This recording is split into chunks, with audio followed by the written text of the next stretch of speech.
আসসালামু আলাইকুম মালয়েশিয়া প্রবাসী ভাইগণ, আশা করি আপনারা প্রত্যেকে ভালো আছেন। মালয়েশিয়া কলিং প্রত্যাশী প্রবাসীরা দেখুন, এই 5টি সেক্টরে কর্মী নিয়োগ দেবে মালয়েশিয়া সরকার। চলুন খবরে বিস্তারিত জেনে নেওয়া যায়।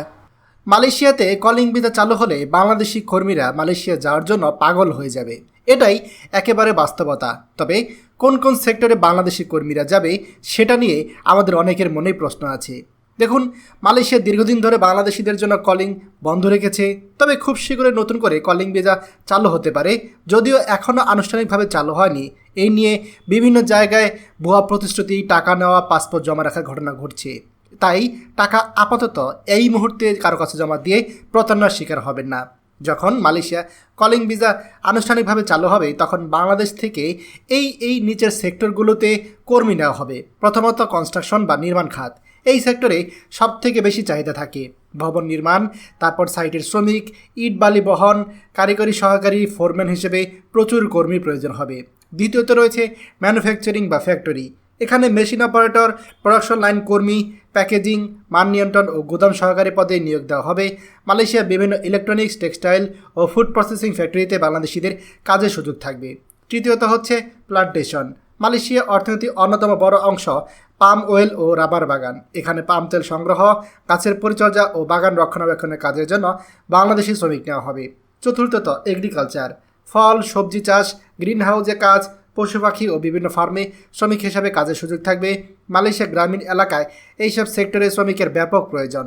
পঞ্চমত service sector, hotel, restaurant, cleaner, kitchen helper, super shop ও হাউসকিপিং কর্মী হিসাবে বাংলাদেশিদের জন্য চাহিদা থাকবে। মনে রাখবেন, এই যে সেক্টরগুলোর কথা বললাম, এই সেক্টরগুলোতে সবথেকে বেশি বাংলাদেশি কর্মী নেওয়ার চাহিদা থাকবে। এর বাইরেও কিছু কিছু সেক্টরে কর্মী নেওয়া হতে পারে, সেটা কলিং ভিসা চালু হলে আমরা হয়তো বিস্তারিত আরও জানতে পারবো। মনে রাখবেন, আবেদন করার সময় শুধুমাত্র সরকারি রিক্রুটিং এজেন্সির মাধ্যমে আবেদনের চেষ্টা করবেন, অর্থাৎ বাংলাদেশ সরকার অনুমোদিত রিক্রুটিং এজেন্সি।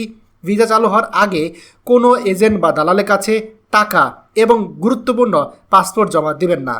মালয়েশিয়ায় সবচেয়ে বেশি চাহিদা রয়েছে কনস্ট্রাকশন, ম্যানুফ্যাকচারিং, প্লান্টেশন, এগ্রিকালচার সেক্টরে।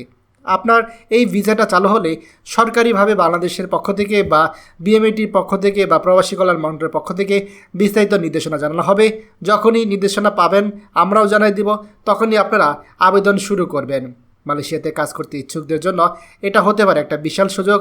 তাই আপনারা প্রত্যেকেই প্রতারণা থেকে সাবধান থাকুন এবং নিজেরা প্রস্তুতি নিন। যারা এই সেক্টরে কাজ করতে চান, সম্ভব হলে আগে থেকে ট্রেনিং নিয়ে রাখুন, তবে কাউকে টাকা দিবেন না। খবরটি আমাদের মালয়েশিয়া প্রবাসী সকল ভাইদের সাথে এখনই শেয়ার করে সবাইকে এই গুরুত্বপূর্ণ খবরটি জানার সুযোগ করে দিন।